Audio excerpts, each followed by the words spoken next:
everyone. My name is Chelsea Andrews. I am our head of engagement and partnerships at AfterSchool HQ. Today, I'm here with our CEO, Darye Henry. He's also the founder and co-founder of AfterSchool HQ. So, Darye, you have this whole ed tech company, but I want to boil things way down and make you a bit more humanized. Like you're an individual person, you have a whole story. There's a reason you created this company. So can you kind of give us an overview of like you as a person did after school programs as a kid, question mark? Yes. Did a lot of after school programs, probably too many. I Okay. think whether it's sports, arts, science related, my mom just kept me busy, which was a good thing. You know what I'm saying? I think for me, getting involved in these programs, one has developed who I am today. It also gave me, I think, the curiosity to explore and really shaped who I am overall. So I still do a lot of different things. And part of that is just because of that interest that I think she grew in me as a kid. I think the one thing that did not work out is sports. Not, I'm not a sports guy. I mean, I watch sports, but playing sports is a totally different thing. But other than that, I think just everything I'm into started with the programs that she put me in. Okay, so say more about that. Sports didn't work. What did and what are you into? Yeah. First of all, I enjoyed sports. I did a lot of it. Just realized I wasn't going to be a top 10% guy when it comes to sports.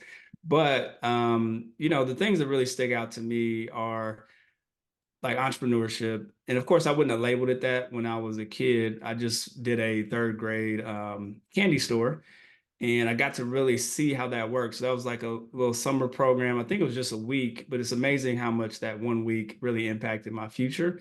So we ran the candy store all week, and then we get to the end. It's like I didn't even know if I saw it coming, but then it was like, okay, we're going to count the profits that we made. And I don't know why, but I was just super excited about that. And so understanding like, hey, we get to count the money. And then that made me the next year, actually, fourth grade, I ended up just starting buying candy in bulk at the grocery store, started selling it at school. So it just became a thing, right? Where I was making, I don't know how much money I was making, but I was probably making just pennies at that point, but it did add up, right? Like $10 maybe over a course of 2 weeks. And that was meaningful for me back then. I would also say some other impactful ones were I was in an engineering program. That's where I really got familiar with software development or really just coding. And so it got me interested. And that also was a connection to Purdue because Purdue University actually put on that program. And so you put those together, ended up going to Purdue University for software development. And probably me having that exposure in middle school really opened my mind to it to know that it's possible. So those are a few that really stick out. Of course, music, I'm still very involved in music, really enjoy doing that. So those really stick out as the biggest impact that had on me. I noticed the keyboard in the background, so I was going to ask you about music if you did. Yes. So I'm glad that you did. Okay, so we have a little bit of your background as a kid.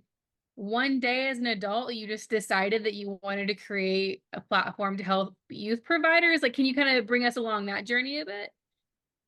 Yeah, that's a big story because it's interesting, like how much the buildup is. So I'll probably go back to participating in after school programs really quick. I think the other part that it grew in me outside of like entrepreneurship and outside of technology, you do get to see people who pour into your life every day. And there's a very unique thing there where, don't get me wrong, I always appreciate teachers during the day, but it's a little different after school because they can pay closer attention to you. It may be a couple hours and you have a consistent, conversation or mentoring relationship with an adult where they're saying, hey, you want to be some or something that you're really interested in. So I think that creates a special connection. Yeah. And so as I got older, I think a lot of that was ingrained in me as this is a good way to give back. And so knowing that people poured into you is kind of makes you want to pour into other people and to young people. And so I did start doing I was doing youth ministry for a time where I was working with young people, trying to pour into them, dealing with a lot of different issues. And then also my mom runs a nonprofit organization that does after school programs. And so I was chairman of the board. So I got to see a lot of the challenges and successes, as well up front, up close, and always was doing technology. And so I would create little apps for, the purpose of helping, processes. So that could be a little check-in app. It could be, like volunteer tracking, just trying to see like how can technology support. And then essentially After School HQ really came out of that, right? It was a constant desire, and I was always trying to work on helping nonprofits and trying to help them with technology. So that's kind of where it came out of, and out of that heart, After School HQ was founded. Okay. All right.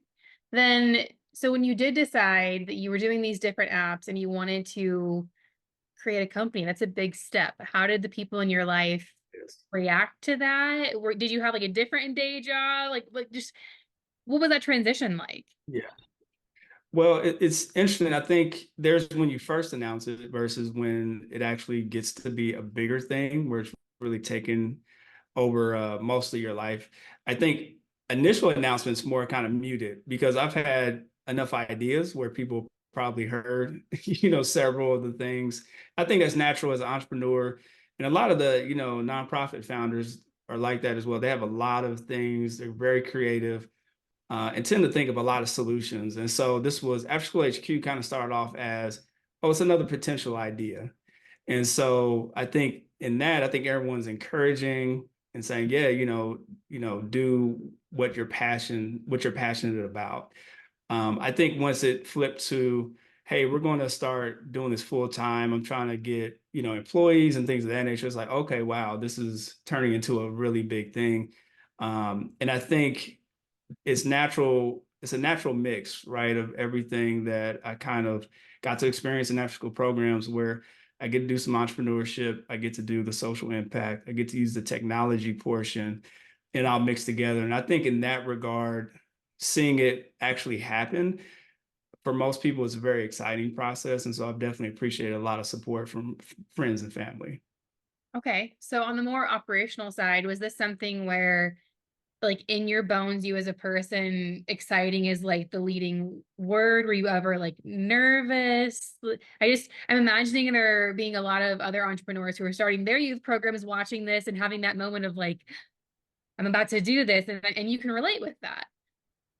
Yeah, absolutely. It's very, definitely was very nervous. I've done entrepreneurship before in different ways, and I've lived off of that for a time, and since 2008. And then, but I was at a job previously before I went full time in After School HQ, and so I had to make a determination that, okay, one, am I resigning from this job in order to do that, and then the second one was, okay, should I get another job, after that? Because, and I went through that process. I went through the process of saying, hey, should I apply for a role? And I stopped midway, talked to my wife about it. We both agreed that it just wouldn't fit. Like I was not in a very good mood about it. I really wanted to pursue After School HQ. So it definitely was scary. And it happened, that decision happened right before the pandemic of all timing. So once the pandemic happened, I was like, whoa, did I make the right or wrong decision? So, but I do believe it was the right decision. Sometimes you really have to go after what's in your mind and what you're envisioning. Because if you don't do that, you really can't get the support you need. You really can't. People need to see you go first. And then people tend to say, okay, if you're really serious, if you're willing to have skin in the game, we can jump in as well. So, but yeah, that was a process. Definitely a nerve-wracking time for sure. Okay. So you as like I work on your team, like I work for you, and I think that there's some really beautiful moments that I've seen of you in leadership. There's just those moments where your personality, the way that you lead, has been inspiring to me. So I'm curious, do you think that personally and professionally, so maybe as an engineer or as an entrepreneur, where do you see your strengths as someone who runs a company, again, personally and professionally?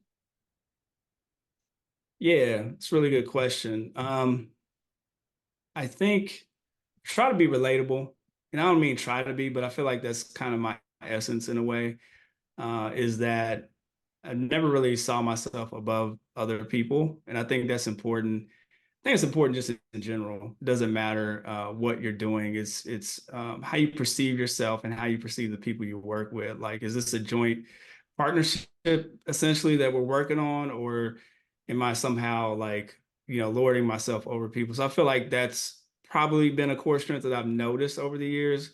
Um, at times I wasn't sure if that was a good thing or not, because I have had people say, well, I don't know if you're really a leader because you need to behave a certain way, right? You need to be harsher or whatever that may be, right? So I kind of had to grow into being comfortable with who I am in that regard.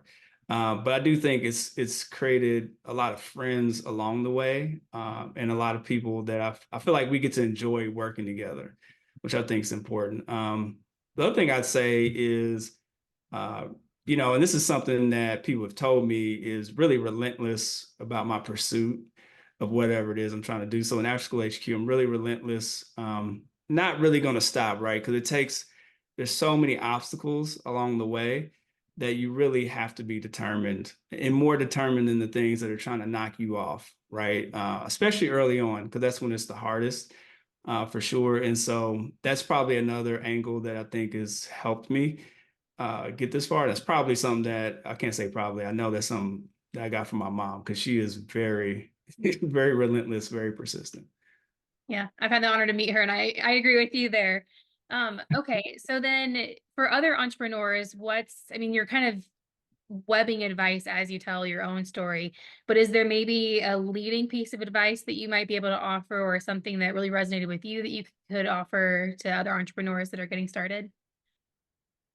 Yeah, I think so. If I were to speak about the things I felt like I missed early on, I think mentorship is really important. It's not to say I didn't have mentors, I did, but I feel like I could have pursued those relationships a lot more, and pursued just getting more connected, right? Being connected to people who have done it before, who went through those steps, can really help you fast forward through a lot of trouble, essentially. So you don't have to repeat mistakes, et cetera. So I feel like strong mentors is important. There's always time you can pause and learn. I think I did that. Like, when it came around to 2016, I was running a business at that point, but I pretty much, for the most part, shut it down. And then I got a job for a time, right? And I worked at a place where I learned a lot about building companies, strategy, all those types of things.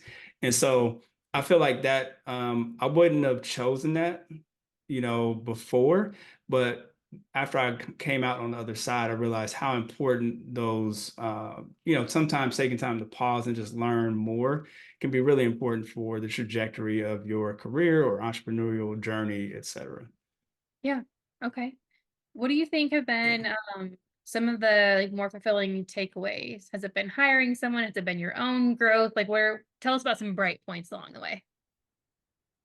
Yeah, some of the most fulfilling have been, I think, as a person who, I know software development is technical, but it's also creative, right? So you're trying to create a solution that works for, a broad audience and a lot of different organizations.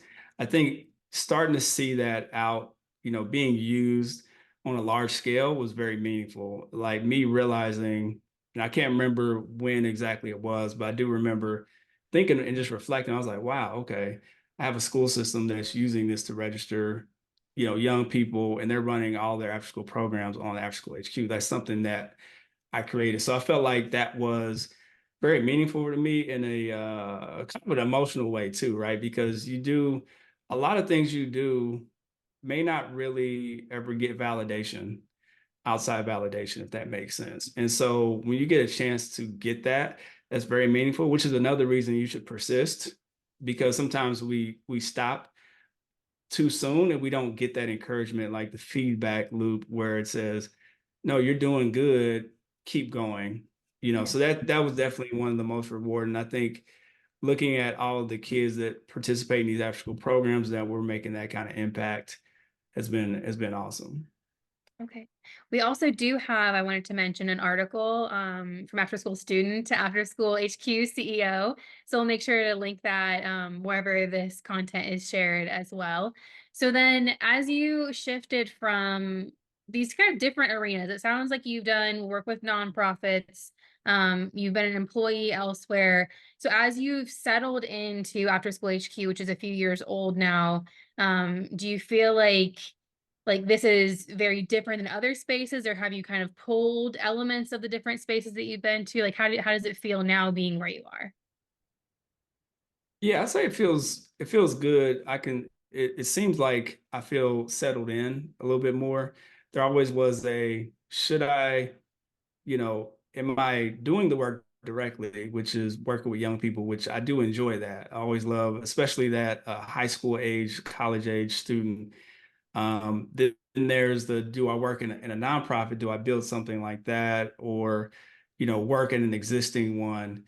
And then after school HQ, it's like, you know, again, I feel like it's a combination of all those factors together where I get to support the organizations. And I'm also a systems thinker. So I typically think of like, what are some broad solutions that could apply, to the pain points that you deal with? Because I know for me, a lot of things I dealt with on a one-on-one basis with students was very difficult, right? Like, and it was more like, man, how do I solve this problem? There's another problem here.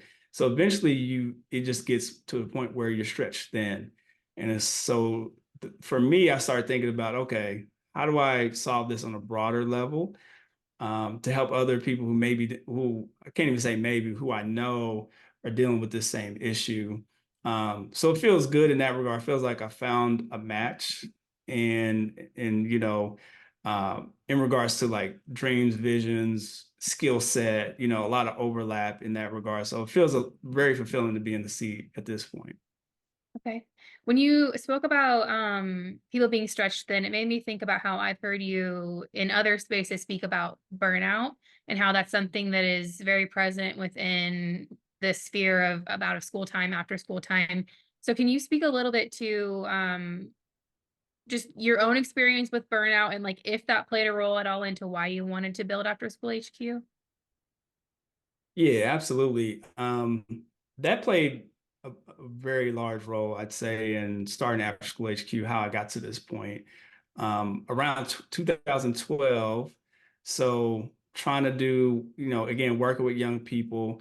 And it's kind of funny, I learned this after the fact, but there's a stat that says between 3 to 5 years, if you're doing youth work, there's a high chance that you're going to burn out in that time frame. And I was in coming into the fourth year of doing that. And I just found myself trying to do everything, right? It's again, when you're on the front lines, you see what young people are going through, and it's very difficult just to be like, okay, once a week is enough, right? It's like, okay, I need almost every day. And I'm still working a full-time job. I still have young kids at my house, right? Like my own kids that I have to raise. Um, and so I have to earn, do all that, and then also try to work with young people and deal with the stresses that they're dealing with. And so I just found myself in a place where didn't know what to do. So it was just like, well, just do more, right? That's all you could really do. So that's where I actually burned out. And it wasn't even like a mental burnout because my mind was like, no, just keep going. My body was like, no, you got to stop. Got sick. I couldn't work for like 3 months. So it was very difficult because one, I couldn't get up and do the things I needed to do. And of course, all the young people I was working with, it's like, well, all that stops because all that was just causing my body to continue to, break down. And so I just had to totally pause everything. And so going through that it forced me to think more strategically about it because I know my passion isn't going to change, right? Like those are things that are just ingrained in you. And so if my passion isn't going to change, then like what can I do differently in order to still, try to exercise that passion and have that kind of impact. So After School HQ again comes out of that thinking differently about it, and then hopefully helping other people think differently about it as well. Yeah. So kind of correct my language if it's wrong here, but you've been someone who was a direct youth service provider. You had your own form of Mhm. burnout. So we haven't talked about any of the features or things that After School HQ can do, but I'm assuming that part of why we design the features as we do is to be able to help thinking about that individual so that they don't burn out. So the check-in, check-out that you Mhm. spoke about, just several different features, which we will jump into in a little bit. Am I correct in assuming that the way that we build our platform is also to help the individual who uses it to be able to not burn out? Yeah, absolutely. There's so much work to do. And as a youth provider, a youth program provider, right? You are primarily focused on working with the young people. So it's not like you're thinking about, oh, I got to deal with paperwork, I got to figure out communication, like, or oh, I got to do this report, things of that nature. And then you got papers everywhere, and then you got team members you may be working with and saying, well, how do I create a system? Right. And so you really just want to work with the young people. And so I don't think anybody's dream was like, yeah, I just want to do paperwork for, you know what I'm saying, for these kids. So that's kind of where the goal of the software platform really is to alleviate a lot of those concerns. When you think about registration, well, and let me back up a little bit, because the other part of it is how do you let kids know and parents know about your program? So you want to have an impact. You got this great idea. Maybe you're already working with 5 kids or whatever that number may be. But again, like, how do you let them know? How do you make it easy? So what we try to do, the way we think about it is in 3 parts is, first is communication and engagement with families. So that comes down to your registration, payment, and then just general communication like text messages. And then the second part is just alleviating that, administrative overhead and that administrative burden that you have to do, such as taking attendance. It's keeping it all in one system so you don't have to have spreadsheets and things of that nature. But it's also helping you track that data. And then the last part is reporting your impact to funders. So you have to get funding, and that's where, if you think about burnout, when it really comes down to it, was I was dealing with the fact that I did not have the funding. And so the only thing I could do was spend more of my time. And so we need help. And so you have to be able to get that funding. And so if you can track your data, report that impact, now you can report that to funders. They love you for it because they're like, oh, we could track the dollars, we could track our impact. And so then you can get more funding, right? And then that's ultimately when I talk about getting that feedback or getting that external validation, when you get funding for your organization and your vision and your dream, I'm like, there's nothing better than that, right? Being able to say, oh, I can hire people now. There's other people who look at what I'm doing and say, man, you're impacting these kids, keep going. And so that's where we want to get, we want organizations to be, and really just help them do that on a consistent basis. Yeah. I love hearing from you that you're not someone who says, I'm an engineer and I know nothing about this after school space.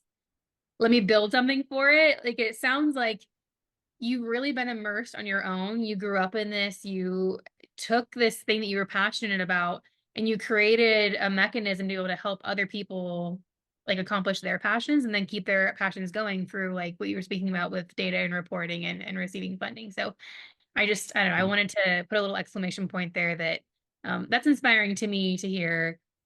I just love that.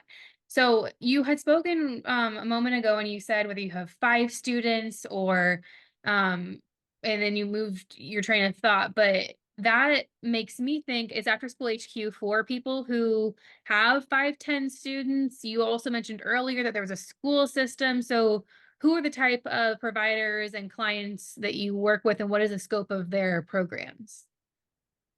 Yeah, it's a good question. I think there's a lot of different sizes for organizations. I personally think the earlier you start on a platform, the better, because again, like, if you can essentially outsource the work that you did not sign up for, that may not be your strength, I always think that's the best decision. I also think that's a lesson I've learned not only in the work I did working with young people, but also just in entrepreneurship is, okay, there's things I'm really good at, there's things I'm not. And so to help those, right, it's good to sometimes you just got to pay a little money and let those things happen because it just helps you grow.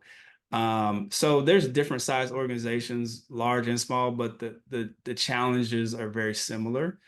And I do think even for the large organizations, sometimes I'm surprised how far they've made it without a core system. And it just goes to show like how much work they're putting in.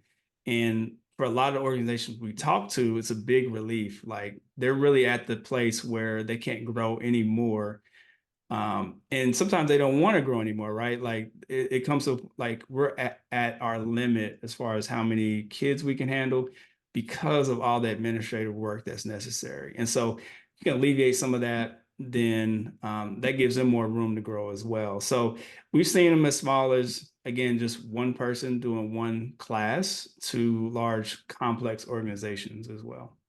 Okay, so After School HQ is able to be best utilized for the solopreneur and also like multi-state larger program providers as well. Yeah. Yeah, absolutely. Okay. Um, Earlier you nodded to the fact that you have small children. I would imagine that they've aged up throughout the storyline there. What has communication looked like for you as a parent with your kids bringing home paper forms and enrolling your own children? And has that influenced at all the way that you built out the platform within After School HQ? Yeah, absolutely. I mean, I used to joke with my kids. I'm like, if it's not on After School HQ, I'm not signing them up for the program. But I couldn't really pull that off. But I will say it has been challenging, and that's because with programs that don't have, like I said, I still get paper forms. I got to sign those forms. I got to fill out a lot of the same data over and over again. Um, and so, and then on top of that, sometimes they've had to have checks or cash only. So I'm like, why can't I pay online? Like I don't keep checkbooks around anymore. And so, and then cash. And then the other part about it is you're dealing with kids, you know what I'm saying? So who are like, oh yeah, this is due and I need this. And they wake, it's like 6 in the morning. They're like, do you have, $17 of cash? I'm like, why would I have $17 just sitting on me, right? So no time to go to the ATM. And so those kind of things really, and if you think about it, that means that your kid may miss an opportunity. Mm. But also, it also means that program may miss a kid. And so you really want those to line up. And so that does reflect on the features that we set up. For instance, like when parents sign up, they create one profile. They can reuse that same data for multiple providers and submit that information. So that means you don't have to fill out the same information over and over again. You can pay online if you need to. So what this translates into is that, and then, well, let me say this too before that. The other part is, as a parent, it's very hard to know all the programs your kids can be a part of. So you can imagine if a school had a listing of everything that's open for registration now, as a parent, you could be more involved. And so I've had my kids miss programs where I'm like, well, if I knew about that, I would have just signed you up. Yeah. Right. And so that's where you get more parental involvement. And so at the end of the day, like when you remove a lot of these barriers, you can have a way where parents are more involved earlier. They can register their kids when they're at work, when they're laying in bed, because parents work different shifts. Sometimes they're not able to see their kids at night. So it really does become an equity issue where now you're giving all kids equal access, and parents equal access, no matter where they are or what kind of device they have, just to get registered and get their kid involved. Yeah. So to the equity point that you just made, I'm kind of jumping us away from the parent conversation, but we have a dashboard on After School HQ where you can see different breakdowns of data. Can you speak a little bit about that from an equity point of view? Yeah, it's really interesting because we can break down. We know a lot about what different grade levels are being impacted by the programs, what ethnicities and races, et cetera, gender breakdowns, as well as even zip codes, right? Understanding like where young people are coming from, where the services are needed the most.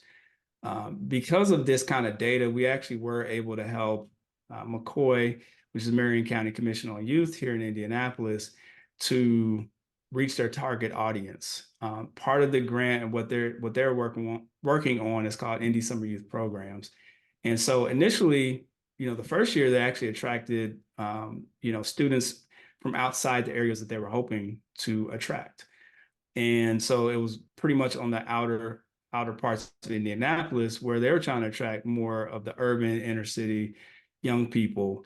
And so because we had that data, we were able to re-engage and think differently about how we should pursue and market to parents who we're marketing to, how do we target them better.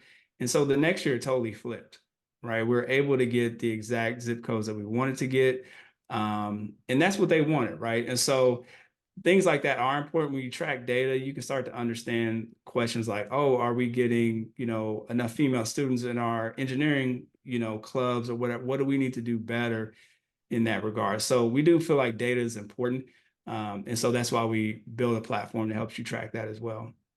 Okay. And then within that platform, those who use AfterSchool HQ, they have direct access to that platform. Are they able to generate reports on their own? Do they have to email us and request? What does that look like? Yeah, it's a combo. There's some data that's just outright available. There's others where you have to be on a certain, tier of service with us. And then there are, for our enterprise and for autopilot customers, we do help them generate even more complex reports.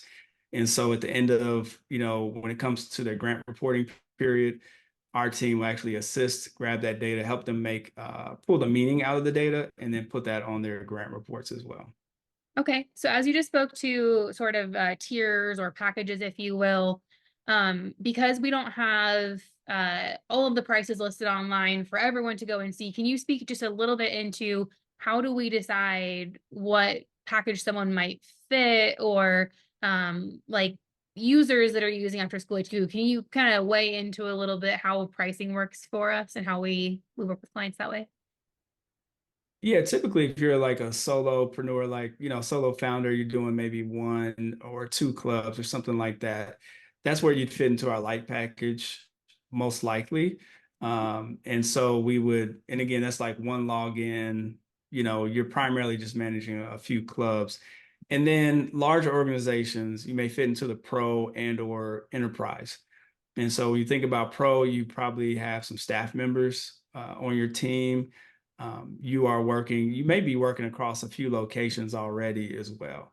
So those are some signifiers about where you are as an organization. And the enterprise gets into where we talk about our autopilot service, where you may need some additional assistance even from our team to pull some of the administration tasks and things of that nature. And so that's where you get, and then of course with enterprise, there's a lot of different features that can be turned on, and you may have like 50 different staff members. I mean, we've had some organizations with a lot of staff members on their team. So that's kind of the breakdown and how we think about it. Okay. Then with features, we've spoken a little bit about some of what our platform can do, but something that I think is worth highlighting is that if we hear from a provider that we work with that they're wanting something, we do actually listen and we take that to certain team members. So can you kind of speak a little bit to the way that we do interact and engage with our platform in an evolving kind of a way? Yeah, usually we might get a request. Sometimes it's to, our sales team, other times it's to our customer support team. And it could be like, hey, I was looking for this, I need this, or whatever that feature may be. We also do have something in the platform that lets organizations submit requests specifically for, a specific feature that even other customers can vote on, so that you can basically say, yes, I would love that feature. So we do look at all of that. A lot of times I'll get on a call too, because I'm the product person too. So I'll look at that and say, hey, what do you need? What's exactly the use case? Because I want to understand it better. And then we just take it internal to the team, try to prioritize it. Our goal really is if we could do all the features tomorrow, we would, right? Because we just want to help customers as quickly as we can. But we just try to prioritize it as best we can. And if we can get a quick win and get something done, we'll do it. And especially I'd say over this last, year to, 6 months to a year, we've really been working on getting that feedback from customers and adding those in as quickly as possible. Okay. I love that. Um, To me, it's important doing engagement and partnerships that those who work with us know that we are listening to them. We do care about the input and ideas and thoughts that they have. So I really wanted to make sure that we highlighted that. I think that my last question for you is we started this conversation talking about you being an entrepreneur, and even before that, you as a child being involved in after school programming. After School HQ is here. We're proud of it and we're moving forward. So, what are some hopes or aspirations or positive energy? Just can you kind of speak into the future and how you're viewing After School HQ moving forward? Yeah, I'd say for us, our number one thing, we want to continue getting better at serving our customers and also serving our potential customers, right? So think the things I'm excited about are going back to the features you just mentioned, like customers being able to request those new features. So being able to add those, that's really important. Just continuing to increase our service. The other part, which you're working on, Chelsea, is our community, which I think that's a really big part of what happens next. There's this concept, especially with anyone who's a founder, a lot of times you're alone. A lot of times you're working, by yourself in certain situations. And creating a community is a way to not feel alone. It's a way to be able to ask questions, to lean on other people, especially in the type of work that we do as after school providers.